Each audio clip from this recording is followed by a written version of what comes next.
Clippers Sky game, which is getting a primetime look. It is coming after the game between the Liberty and the Aces, which we'll talk about on our show today.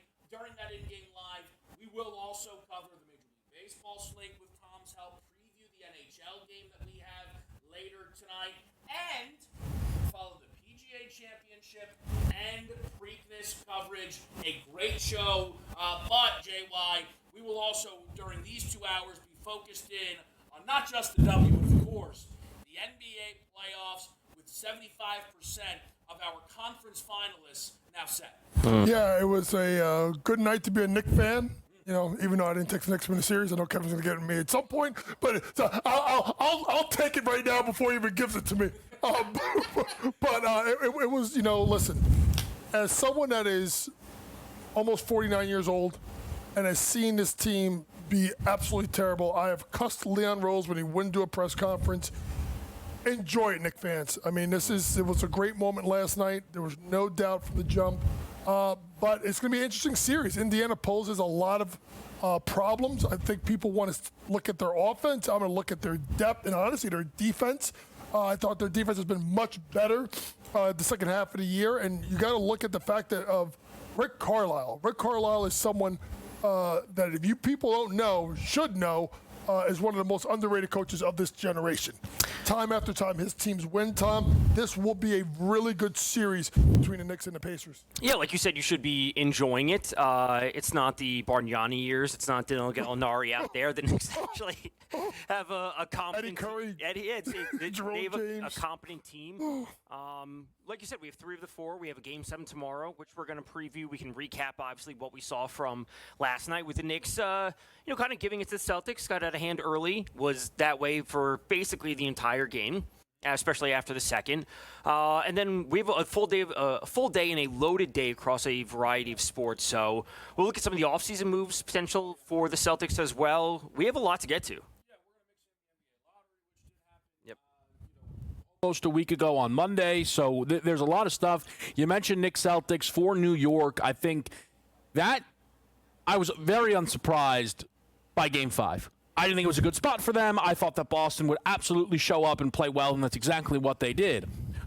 I was not on Boston in Game 6. I thought Boston was absolutely live. Now, part of that was me rooting in a Knicks in 7 ticket from the pre-series because I actually would have liked the Knicks in Boston in a Game 7. I thought they would have ripped their hearts out.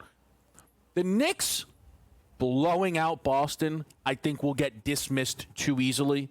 Just because Tatum was not out there does not mean that this should have looked the way it did. The Knicks got hot, locked it on both sides of the floor, really good contributions from everyone. Josh Hart with the triple-double. On a night where Jalen Brunson was not going for 30, 35, you had the entire starting lineup. You had a Hart triple-double and the other 4 starters all with 20-plus. Right. Like, that's the dream if you are the New York Knicks. And we are going to talk Boston Celtics, certainly a little bit in the incredible offseason, or maybe quiet that they do have around the corner. You mentioned a Game 7, Tom, which is tomorrow. The news to watch, and I feel at this point it would be unlikely to break their way, Tom, the Aaron Gordon hamstring injury. Aaron Gordon has been fantastic for this team in these playoffs. If you look right now here on this Saturday, no props listed on AG.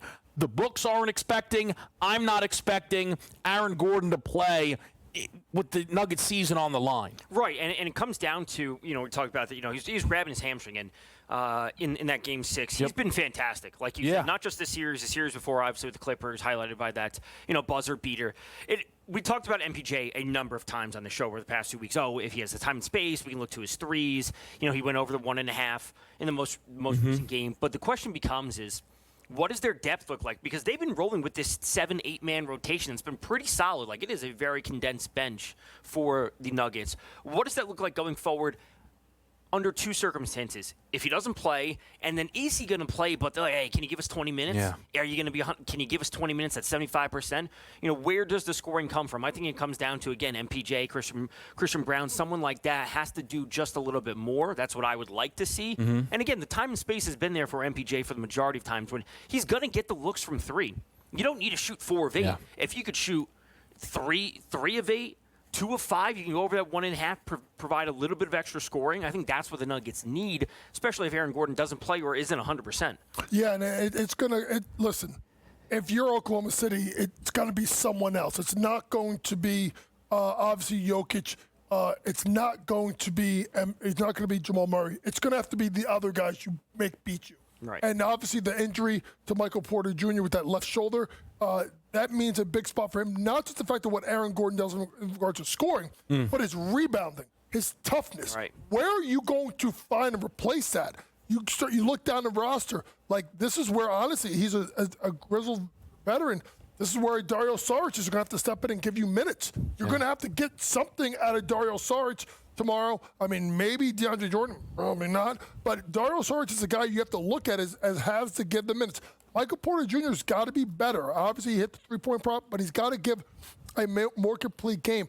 Russell Westbrook, who's been quiet the last couple of games, he must be better because the kid Strothmore that went off, particularly in the second half, I think there's going to be a lot to ask him in a Game 7 on the road to do it again. So you got to look at some veteran guys, Kevin, that have to step up for Denver in this Game 7 tomorrow. To your point, what is probably going to happen is Julian Strawther is going to play like 25 minutes, and all of a sudden, during minute 12 of that, you're going to be like, hey, coach. Well, but the options are so thin for Denver in that capacity. One of the other incredible things about this series is when you look at Jokic versus Shai Gilgeous-Alexander, the MVP race that they had in the regular season, that we expect Shai to win and potentially will be handed his league's MVP before Game 7. It's on the. I don't know why he hasn't been given it yet. It's very odd. At this point, if you're the league, you either give it to him before Game 7 or run the risk they lose the game and he doesn't even get it like in front of the crowd. Right. Now, if they win the game, it's like, all right, we'll give it to him Game 1 of the conference finals. But it's just conference. Yeah. It's a very interesting thing.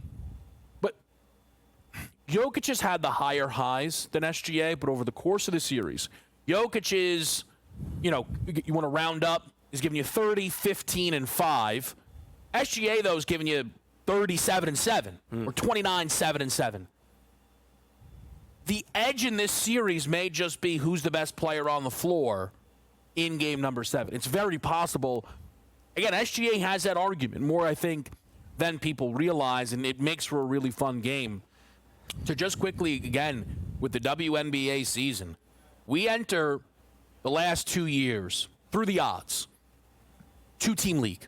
Right. Aces or Liberty, Aces or Liberty. Now, the Lynx made the finals last year, had a very real chance, but ultimately the last championships have either gone to the Aces or Liberty. The odds this year tell us there's 4 legit contenders. The Aces, the Liberty, the Lynx who were in it last year, and Caitlin Clark's Indiana Fever are being given a real chance through the odds. All things that we will be talking about here today, all day on SportsGrid. Okay. It's a quick break. We get back, though. The New York Knicks are in the conference finals. How they got there, what it means, next on BATR.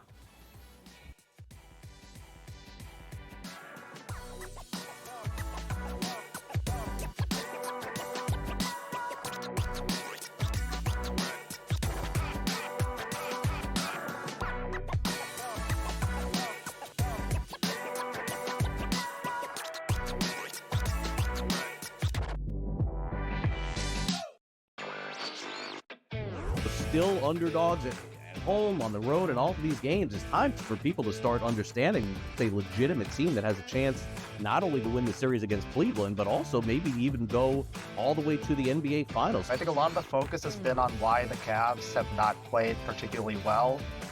A lot of that is due to injury, of course, but I think that's taking too much credit away from what the Pacers have done. Newswire. Only on SportsGrid. Malaysia Puwali, who you guys know I am a huge fan, has decided to switch allegiances and stay in league. And now she's going to go play for Kim Mulkey. Her, Flau'jae Johnson in the backcourt. It's going to be interesting to watch. You wonder sometimes with roster construction, maybe too much is not too good.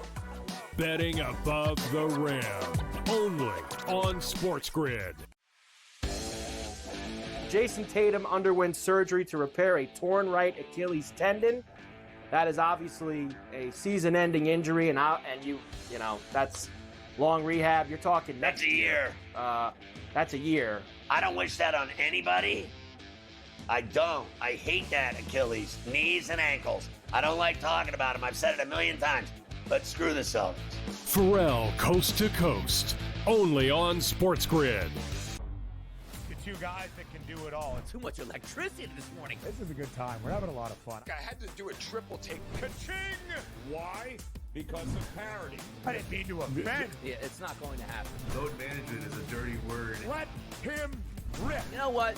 Circumstances provide the results. What? How do you do this once? Oh, Donnie, you've got such a good show there. A network that is booming. The Early Line, only on SportsGrid.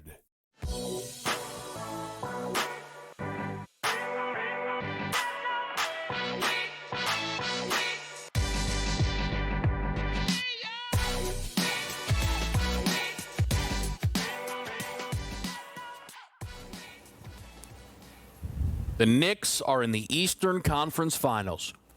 Who could have seen this coming?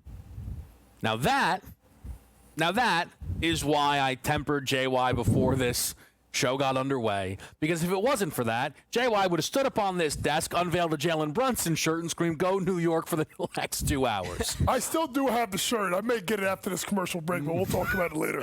Ultimately, though, the Knicks beating the Celtics is something that I backed, I thought would happen because of how the first 2 games looked, which I know probably sounds odd when you just think about the Knicks being down 20 in those games. The advantage it felt that New York had, above all else, was the ability to close. Because Boston's championship run last year, the banner hangs forever, don't worry, was one of the main stories is how every single team they played was significantly mismatched through injury, not having their best player.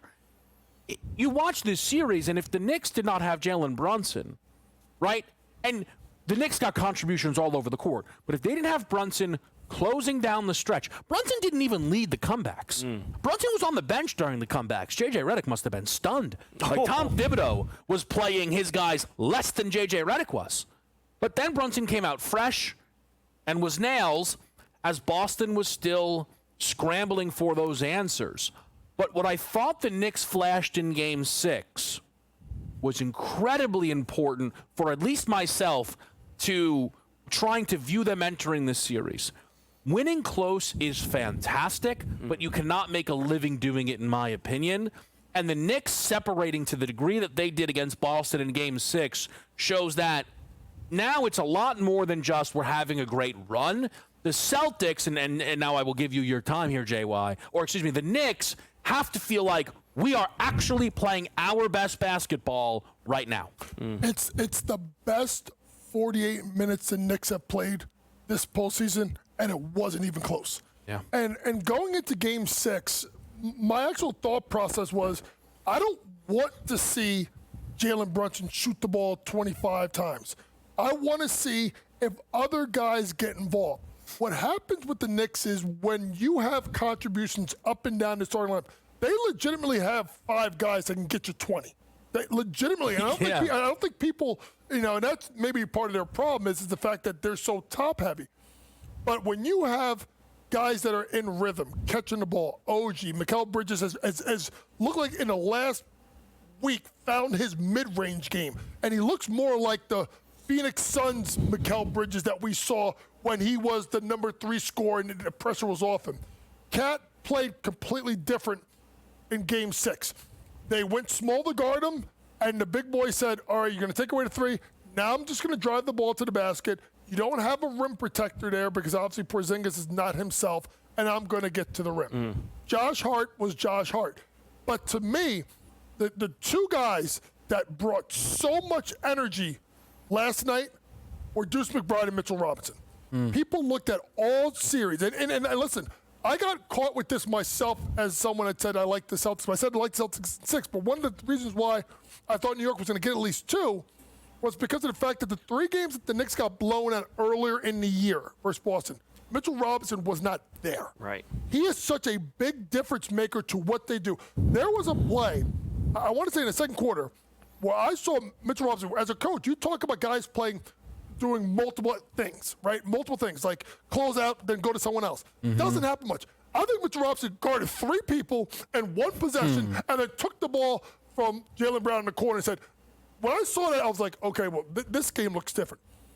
But Deuce McBride, who struggled in the first-round series versus Detroit, shot really well when he hit that chase-down block. Yeah. At that point, I was like, this game is over because their energy levels was another planet.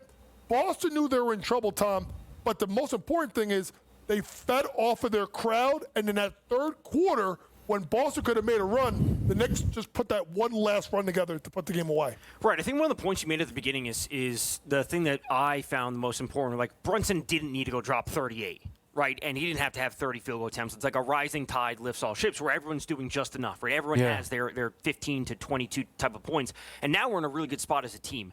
And, we could talk about what they did in this game well. I think what's most important is how does this move forward in terms of the Indiana series? Because we talked about, pre-show when we were getting ready, Indiana has phenomenal depth. And when we get the Nembhard, Naismith, you want to throw in TJ McConnell, coming off the bench, like they have some really good depth pieces that can score. Yeah. And how does that match up against the Knicks? Because there have been at times where, like, okay, Bridges hasn't been doing a lot of scoring. And what was game 3 or 4? Or first 2 games where Bridges he had 3 points in the first half and he comes alive in the second. So if that level of inconsistency is there for the Knicks depth pieces, we know what we're going to get from Cat, we know what we're going to get from Brunson, but that inconsistency can pose a problem given the depth that the Pacers have. So it was good to see them, to round this all together, good to see them finally put all the pieces in place to close out the series and say, yes, we are playing our best basketball, because that's what they're going to need against the Pacers, who we know can have a well-rounded effort. And as we were talking about before, do the Pacers want to get out and run in the series? Well, that's going to be a fascinating thing. I think also just talking about the shape of the Knicks roster, I thought this was important in that I was talking with someone before the series. They're like, look, on paper, we know Boston's much better. And I just pushed back. I go, that shouldn't be the case, right? Like, even if it feels true and based on the regular season is true, on paper, the Knicks, you go, oh, I love this. Again, listen, if you want to tell me, oh, I don't like the Knicks because I hate their 9th man, okay, fine. But the Knicks have Brunson and Cat might both make All-NBA. Mikal Bridges and OG Anunoby are guys that have all-star aspirations, and Josh Hart is a guy who every single team wish was on their roster. Absolutely. And can produce beyond just being a great energy guy. It's a 5 that should take the floor and think, we're the best 5. We are the best 5 on the floor. Over the course of this series, they were. For Boston, though, this now brings, again, a loss to the Knicks was going to bring some fun questions. The loss plus the Tatum injury, it feels like may bring impossible questions. We'll try and answer them on the other side of this commercial break.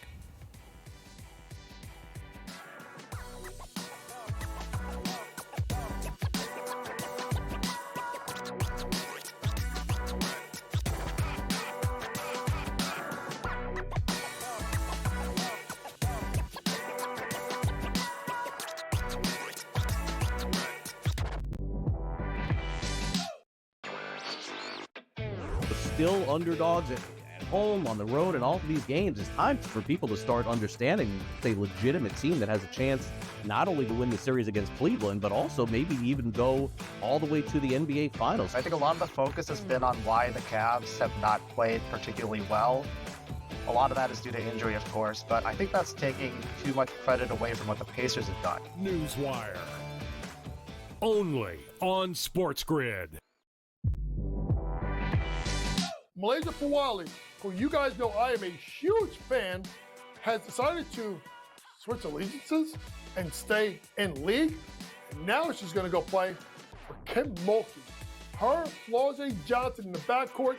It's going to be interesting to watch. You wonder sometimes with roster construction, maybe too much is not too good. Betting above the rim. Only on SportsGrid. Jason Tatum underwent surgery to repair a torn right Achilles tendon.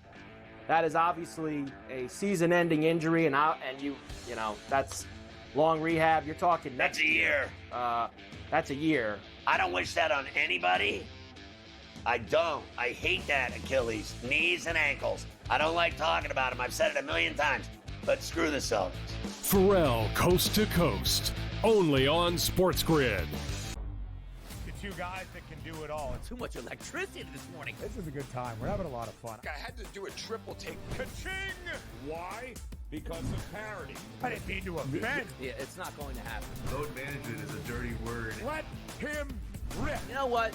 Circumstances provide the results. What? How do you do this once? Oh, Donnie, you've got such a good show there. A network that is booming. The Early Line. Only on SportsGrid.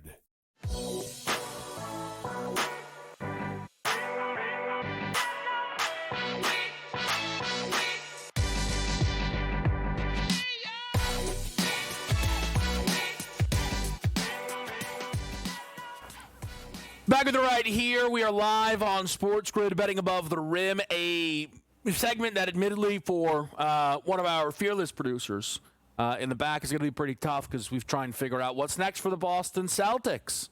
Won't be tough for you? He's dancing over here. Started doing a jig. Well, here is the interesting thing about Boston. So just one other reason I was out on the Celtics, whether it was this round or next round or whatever it may be, is they cannot help themselves as it pertains to always looking to make a move. Now, that doesn't sound like a negative, but it is when you have it leaked before round 2 starts that no matter what happens, you'll be looking to make big moves this offseason. AKA, the only time this team actually won the title was the only season they couldn't trade Jaylen Brown. They love trading Jaylen Brown. They put him in the trade. Brad Stevens, they must have put a block on his computer for the year that he wasn't eligible to be moved. And he's now just been on the trade machine every single day since that point, putting him in a Milwaukee jersey, put him in a Houston jersey. He's probably got ChatGPT up and running here and figuring the whole thing out.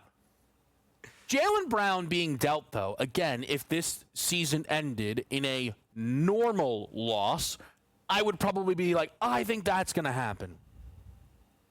I don't know how this Tatum injury is going to change everything. So I guess I want to do this portion of it quickly. Does anyone here think Jason Tatum will play basketball next season? No. No, I don't think it would be a smart play. Agree with that. I just feel like I think they said he had a different type of Achilles surgery, which is supposed to expedite the return. Obviously, he's an incredibly young player who, has huge aspirations, so I'm sure he is not feeling, even if time is on his side, I'm sure he does not want to take a lot of time. I feel like Tatum, if they clear him for April and Boston is going to be in the playoffs, he's like, I'm playing. That's the way I feel for Jason Tatum. So I do not think they are going to be bad next season. I don't think there's going to be a teardown. I don't think it's going to be 82 games of Sam Hauser starting. I don't think that's the projection for Boston. But again, how much clarity does that really give us? Where are you right now, Tom, when you try and evaluate what this Boston offseason could look like? Well, as soon as he went down, I think we all knew it was going to be done for a while. And then we get the official confirmation that's an Achilles. My immediate takeaway was like, okay, 6-7 seed. Like, they're not going to be terrible. Like, I think they will land in that spot. Some teams will rise. Obviously, they're not going to be at full health. So some of those games that they won closer, they fell down by 15, 20 points, and they came back because of Tatum. Some of those games they're not going to win. Yeah. So let's knock them a few wins here or there. Obviously, other teams make improvements in the offseason. They get a little bit better. I still think they are a playoff team when it's all said and done. again, they're not going to be tanking. They're not going to be a Wizards, Hornets type. But again, 6, 7, 8 kind of realm for them, I think is fair. Yeah. The question becomes is, if they have an exceptionally difficult matchup, it's like, does Tatum want to come back? Can he come back? His camp versus what Brad Stevens wants to do for the future of the franchise, those are two very different things. And again, if we get more reports about the specifics of the Achilles injury, obviously there's good things that bode well for him in terms of recovery. Like KD came back. Yeah. But KD was also much older, to your point, that Tatum is young. Yeah. So I think it is going to be a very confusing offseason for the Celtics coach, where they don't know what we're going to get because, is there encouraging news from Tatum? Do they have to trade Brown because of the salary? There's a lot unknown right now. Yeah, there is. And if it's so easy for Jason just to be like, oh, I can come back and save you guys. Like, you know, we're a 6th seed. There's a pathway, you know, but you have to be careful about it.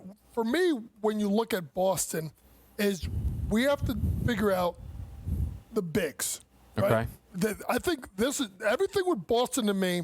I know there's talk about maybe, you know, what Drew Holiday, this retired.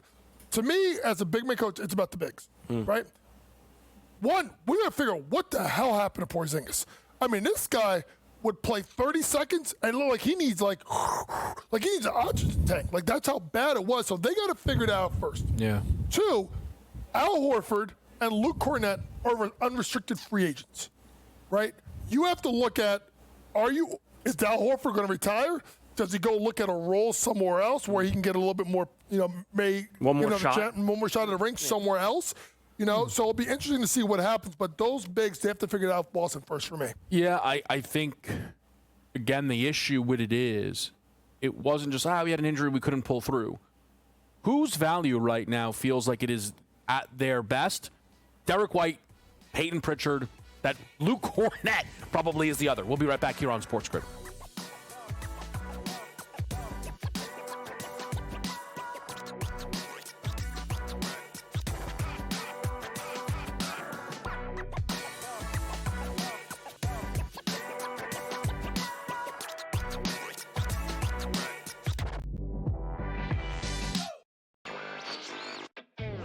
Still underdogs at home, on the road, and all of these games. It's time for people to start understanding it's a legitimate team that has a chance not only to win the series against Cleveland, but also maybe even go all the way to the NBA Finals. I think a lot of the focus has been on why the Cavs have not played particularly well.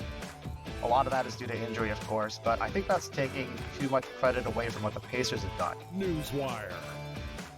Only on SportsGrid.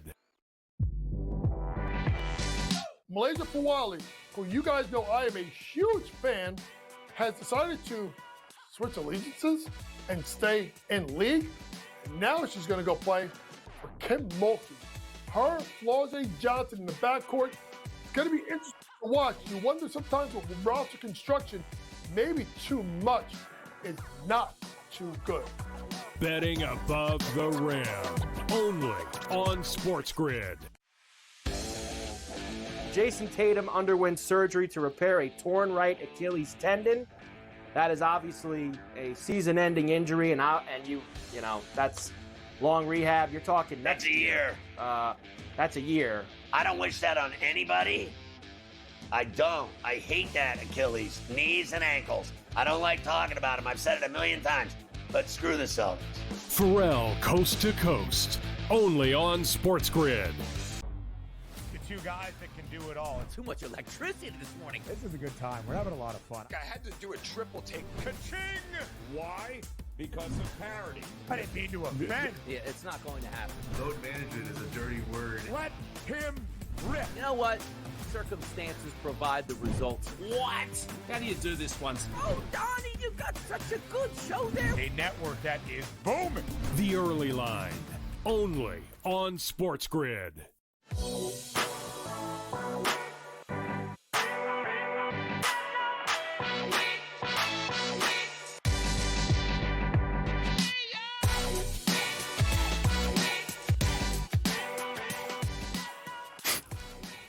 Fired up here on a Saturday. Kevin Walsh, Tom Vecchio, Coach James Young.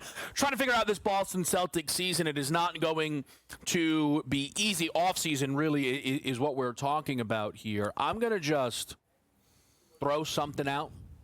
I've been curating and talking about this Giannis list, the teams that I think he actually could go to. It is a very generous list. It includes the Brooklyn Nets and the Toronto Raptors. I was not. I didn't start slashing. I feel as if Boston, because of how they operate, they are on that list. Now, I don't know how they get it done. I don't know how it'll have to, I would imagine, include Jaylen Brown, and it does Milwaukee value Jaylen Brown, and that becomes just one of the most fascinating things of this offseason is what is Jaylen Brown's value? And I was again, you ask around, right? Even again, our producer Pat, who knows the Celtics very, very well, of who is more valuable in the trade market, Jaylen Brown, the still reigning, by the way, Eastern Conference Finals MVP and Finals MVP, or Derek White. I have yet to be given the Jaylen Brown answer to that. So far, due to contract and performance, Derek White seems to be the answer here. So, again, that gets really tricky to me, though, right, when we think about what this offseason can be, because around the league, are teams actually going to be willing to give up more, JY, for Derek White than Jaylen Brown? And if so, does Boston then part ways with Derek White to try and reset the deck here a little bit? Yeah, I mean, I think the reason why Derek White could have more value is because his contract is 1 year shorter at significantly less money. You're talking about $25 million.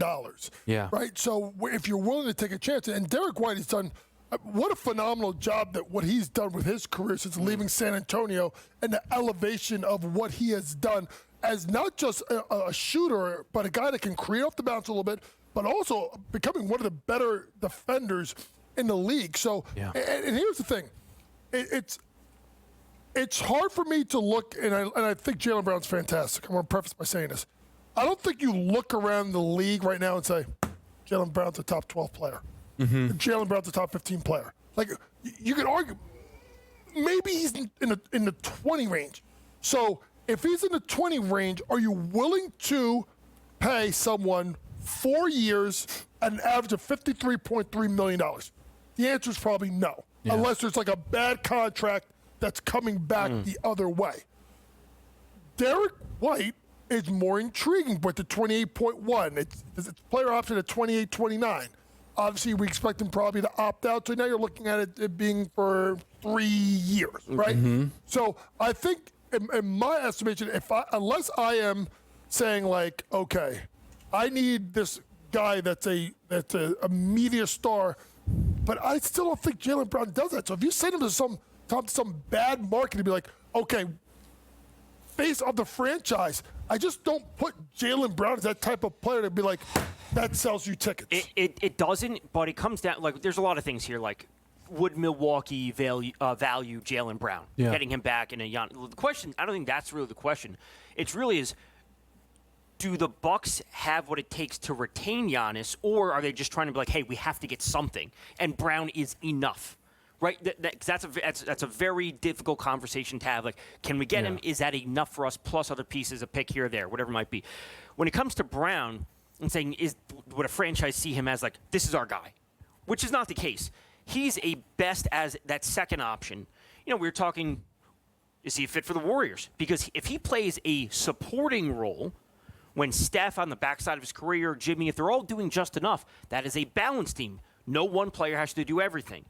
Could he go to a younger team? We're saying, okay, we took a first step this year, maybe like a Houston, and he provides a little bit of assistance, kind of like, Tobias Harris, I was very low on him coming into the year. Tobias Harris had a great year with Detroit, right? Allow the young talent to develop, play his role. If we can have Jaylen Brown play a similar role where he doesn't have to be the main option, he's not the face of the franchise, and he's that wave of reinforcement. I think, though, for Boston has to hope that basically the idea around Jaylen Brown is if you acquire him and you give him an uptick in usage, it becomes much better. So in game number 5, he had 26, 8, and 12, right? In game 4, he had 20.6 bounds, 6 assists.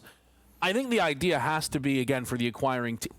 The idea for Boston to be willing to part ways with Jaylen Brown is that a team believes that if they actually give him the keys to the car, he is an all-star starter year in and year out and making all NBA teams. And I think that becomes a really, really interesting aspect of, again, this Boston offseason. And I think this is the other part of it. And then we'll talk some conference finals here. But what in the world is the Eastern Conference market going to look like next season? Because nobody's going to want to bet Cleveland. Because here's one thing I've learned.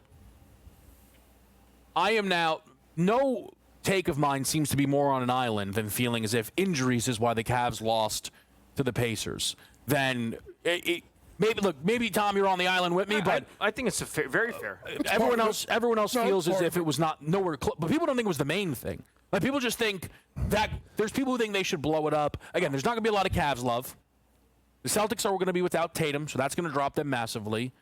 Nobody's going to bet Milwaukee, right? Because no one knows what's going on. No one's going on with Giannis, though. No one even knows what's going on. People are like, they can't win anymore, kind of thing. Right. So then you have the Knicks and the Pacers. Again, the thing is, Indiana's not going to be booked as the favorite, even if they beat the Knicks. The Knicks are the favorites to be the favorite. But if they did lose this series, it's going to feel weird, right? And then, all of a sudden, one day you're going to open that and you're going to, at the Sixers? But like, they're going to end up with top 3 odds or so to win the state of the Eastern Conference is so odd that I think that plays a role into Boston. And look, I'll do this now because Knicks fans don't want to live in this world, and they shouldn't. But if they lose this series, I'll ask you, JY.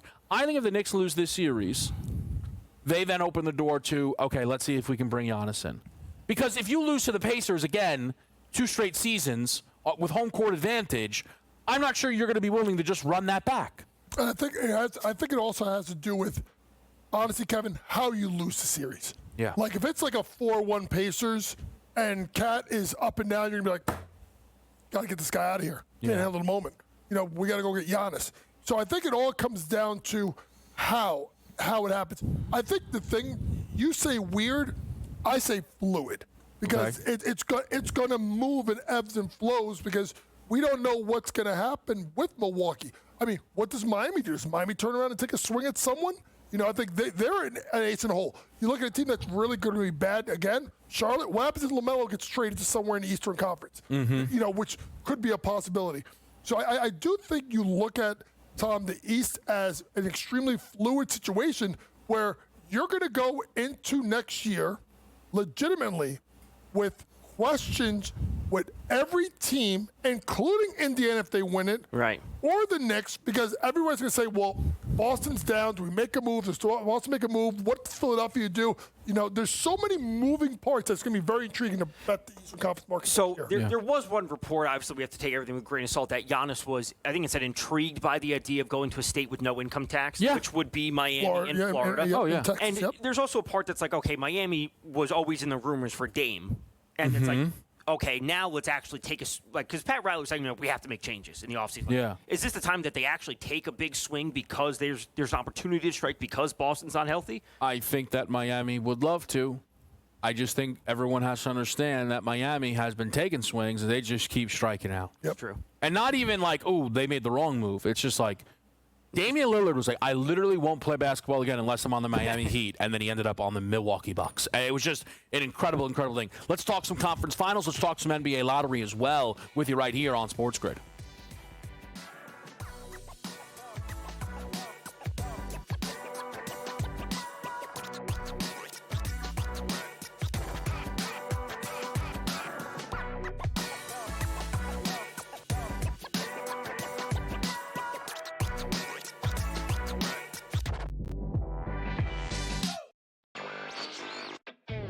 Still underdogs at home, on the road, and all of these games. It's time for people to start understanding a legitimate team that has a chance not only to win the series against Cleveland, but also maybe even go all the way to the NBA Finals. I think a lot of the focus has been on why the Cavs have not played particularly well.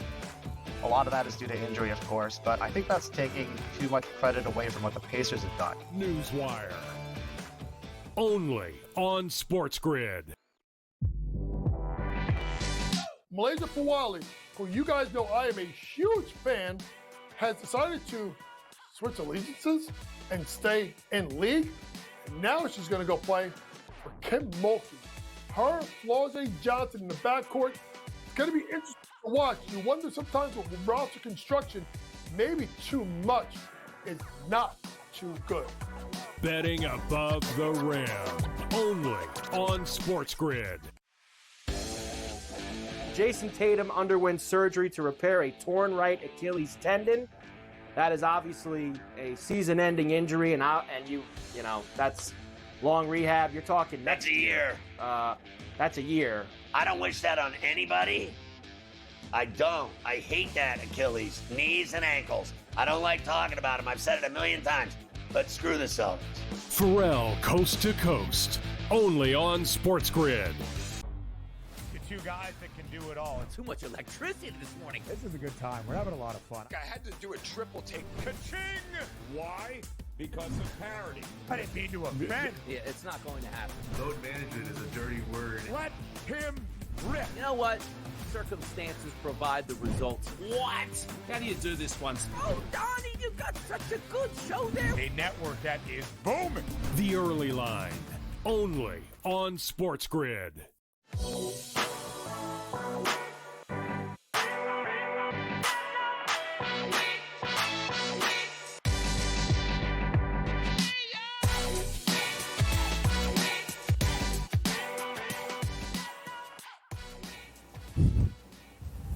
Back at the right here on SportsGrid, we're going to early thoughts, wonders, interests as it pertains to Knicks-Pacers, a series that is set in the Eastern Conference where we have the Knicks at a minus 148 price, Pacers plus 126. Game number one line is out. It's New York minus 4. JY, as we sit here on a Saturday, we're away. This series doesn't start until Wednesday. We're a ways away from the series beginning. What is one thing on your mind right now with the Eastern Conference Finals? To me, it's going to be about the ancillary pieces. I want to take out the point and the big from both teams. Okay. Right. I'm taking out Turner and Halliburton. I'm taking out obviously Jalen Brunson and Cat.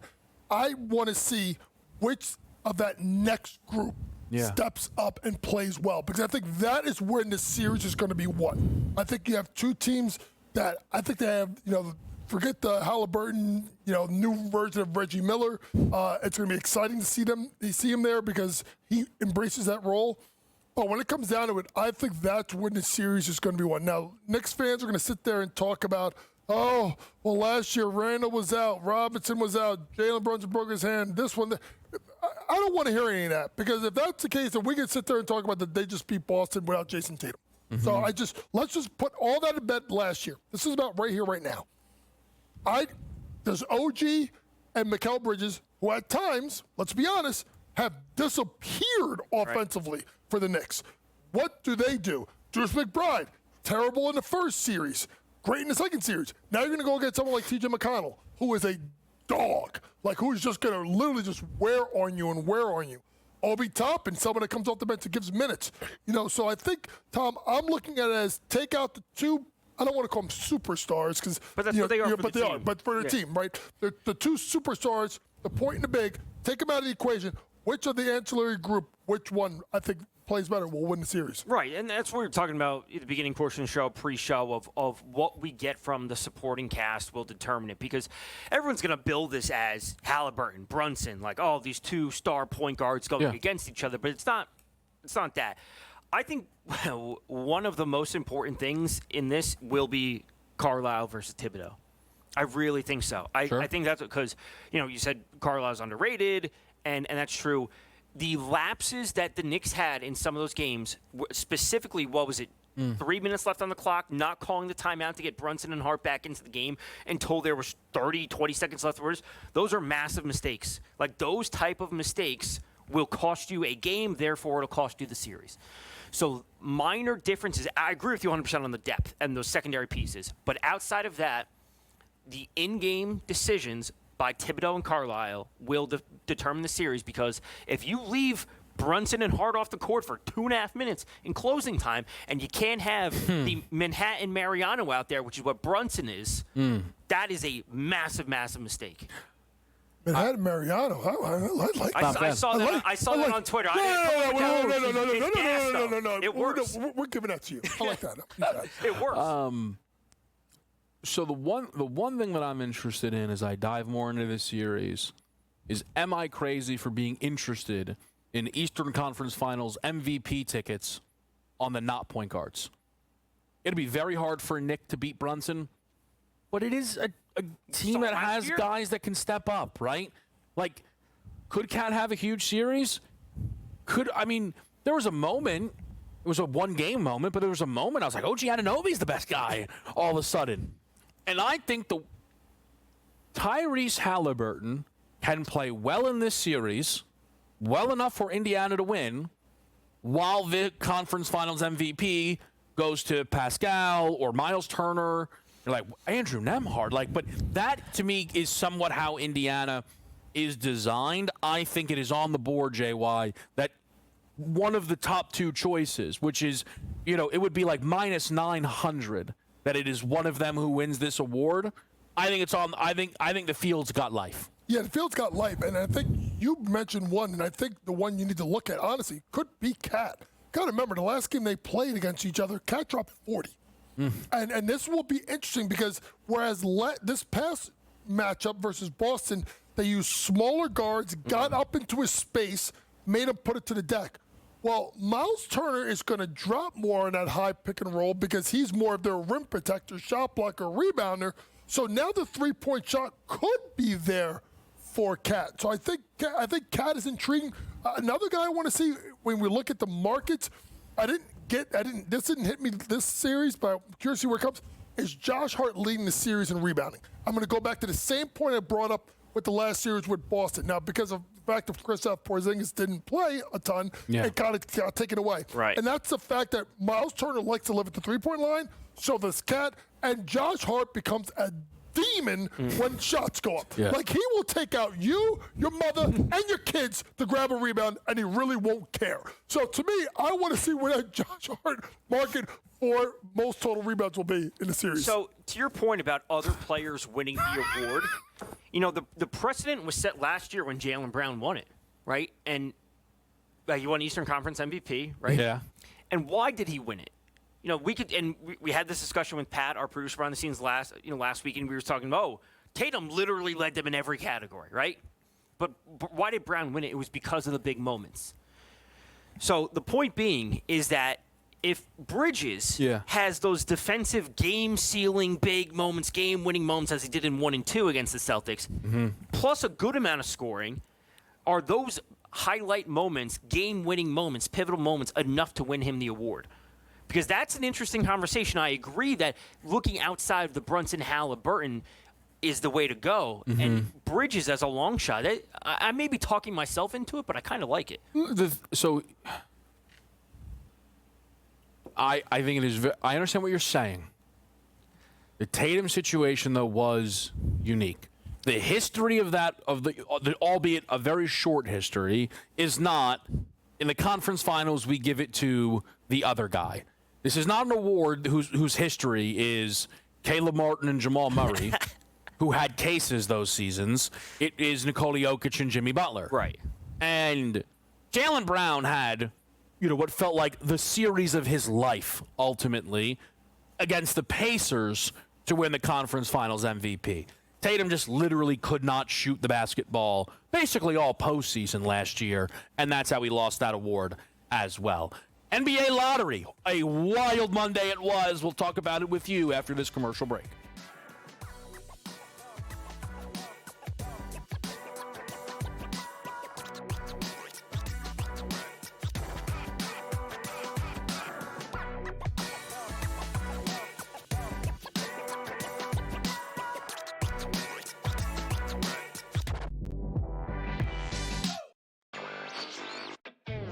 Still underdogs at home, on the road, and all of these games. It's time for people to start understanding it's a legitimate team that has a chance not only to win the series against Cleveland, but also maybe even go all the way to the NBA Finals. I think a lot of the focus has been on why the Cavs have not played particularly well. A lot of that is due to injury, of course, but I think that's taking too much credit away from what the Pacers have done. Newswire. only on SportsGrid. Malaysia Fawali, who you guys know I am a huge fan, has decided to switch allegiances and stay in league. And now she's going to go play for Kim Mulkey. Her, Flau'jae Johnson in the backcourt. It's going to be interesting to watch. You wonder sometimes with roster construction, maybe too much is not too good. Betting above the rim, only on SportsGrid. Jason Tatum underwent surgery to repair a torn right Achilles tendon. That is obviously a season-ending injury, and you know that's long rehab. You're talking That's a year. That's a year. I don't wish that on anybody. I don't. I hate that Achilles, knees and ankles. I don't like talking about them. I've said it a million times. But screw the Celtics. Pharrell Coast to Coast, only on SportsGrid. The two guys that can do it all. Too much electricity this morning. This is a good time. We're having a lot of fun. I had to do a triple take. Ka-ching! Why? Because of parity. I didn't mean to offend. Yeah, it's not going to happen. Load management is a dirty word. Let him rip. You know what? Circumstances provide the results. What? How do you do this once? Oh, Donnie, you got such a good show there. A network that is booming. The Early Line, only on SportsGrid.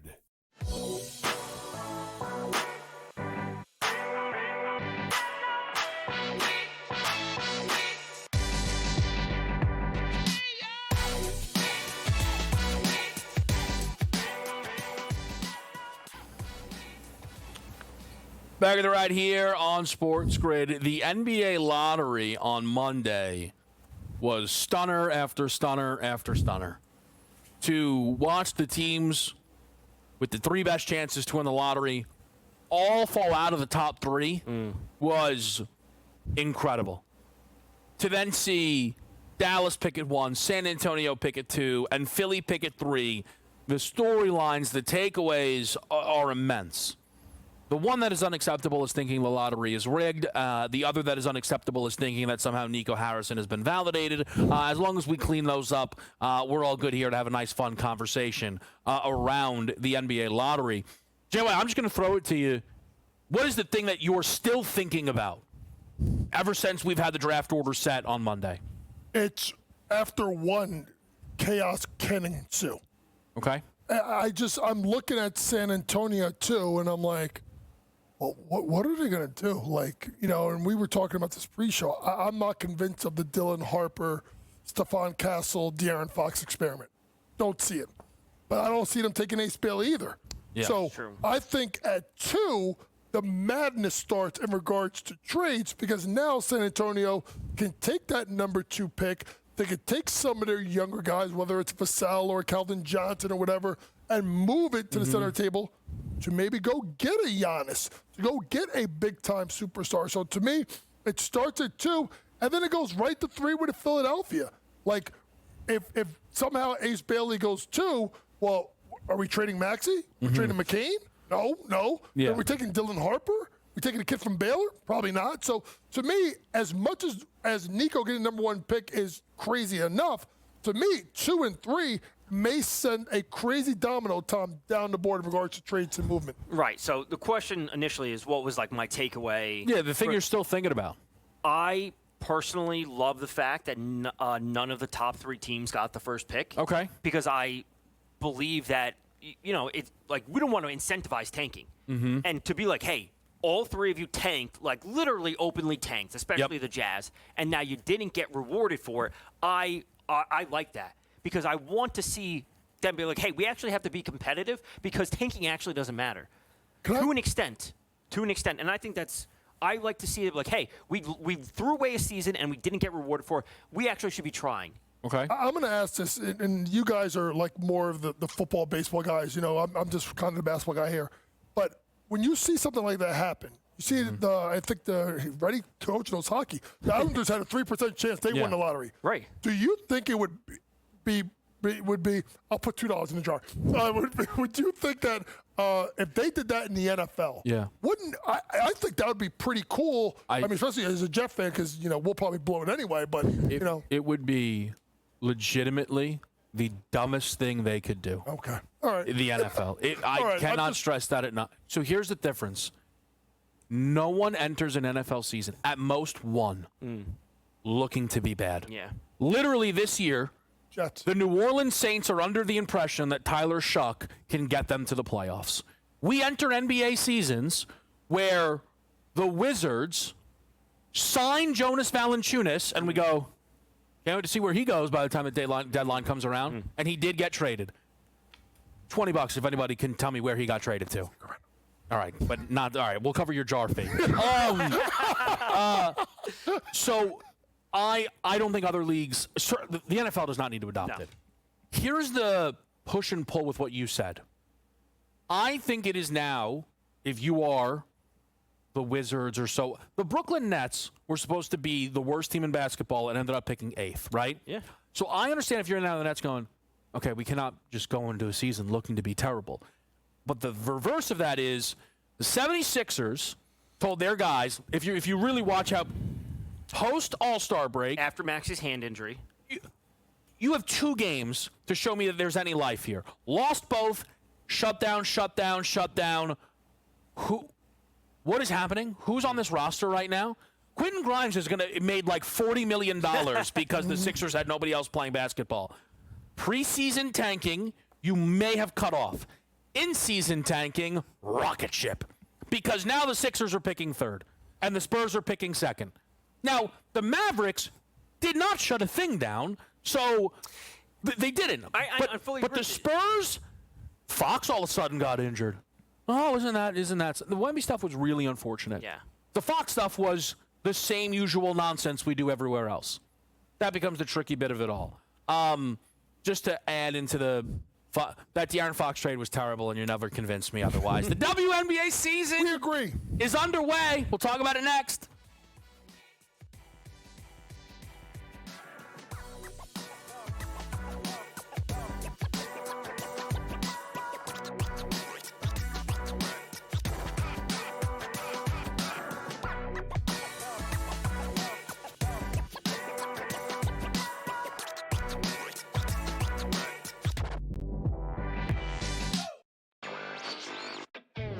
Still underdogs at home, on the road, and all of these games. It's time for people to start understanding it's a legitimate team that has a chance not only to win the series against Cleveland, but also maybe even go all the way to the NBA Finals. I think a lot of the focus has been on why the Cavs have not played particularly well.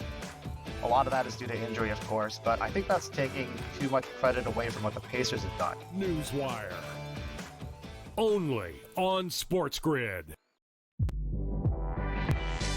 Malaysia Fawali, who you guys know I am a huge fan, has decided to switch allegiances and stay in league. And now she's going to go play for Kim Mulkey. Her, Flau'jae Johnson in the backcourt. It's going to be interesting to watch. You wonder sometimes with roster construction, maybe too much is not too good. Betting above the rim. Only on SportsGrid. Jason Tatum underwent surgery to repair a torn right Achilles tendon. That is obviously a season-ending injury, and you know that's long rehab. You're talking That's a year. That's a year. I don't wish that on anybody. I don't. I hate that Achilles, knees and ankles. I don't like talking about them. I've said it a million times. But screw the Celtics. Pharrell Coast to Coast. Only on SportsGrid. Two guys that can do it all. Too much electricity this morning. This is a good time. We're having a lot of fun. I had to do a triple take. Ka-ching! Why? Because of parity. I didn't mean to offend. Yeah, it's not going to happen. Load management is a dirty word. Let him rip. You know what? Circumstances provide the results. What? How do you do this once? Oh, Donnie, you got such a good show there. A network that is booming. The Early Line.